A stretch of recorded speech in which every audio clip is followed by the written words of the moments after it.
Boa parte dos comercios de Ribeira, A Pobra, Boiro, Rianxo e Noia amencían con este aspecto.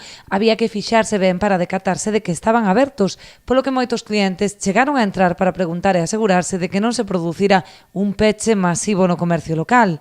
Entrou xente a preguntar por que tiñan os seus escaparates tapados. Bueno, sí, é algo sí que están observando e preguntándose, mira, tamén esa tenda, e comparando a ver cales están pechadas e cales non. Chamar a atención, sí, eu creo que sí.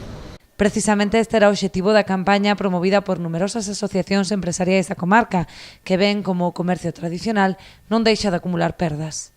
Pareceme que o comercio está fastidiado, sí, poucas ventas. Ademais de chamar a atención dos clientes, a campaña pretende fomentar o comercio de proximidade como factor de dinamización das propias vilas, porque tal e como reza o seu lema, deixar morrer o comercio e deixar morrer o pobo.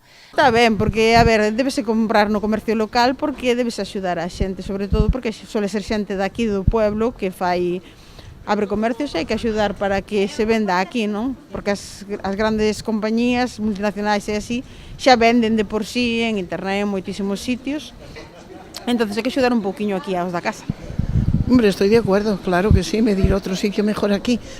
Ademais do aspecto decadente dos escaparates, a campaña incluía o peche de todos os establecementos ás 7 da tarde. Bueno, supón unha lucha contra o gran comercio, representando que a xente de aquí do pobo vea como sería o pobo sen o pequeno comercio, de forma que a partir das 7 da tarde vamos a cerrar os nosos comercios para que a xente, bueno, pois se dea conta de o que podemos perder si solo se compra no gran comercio.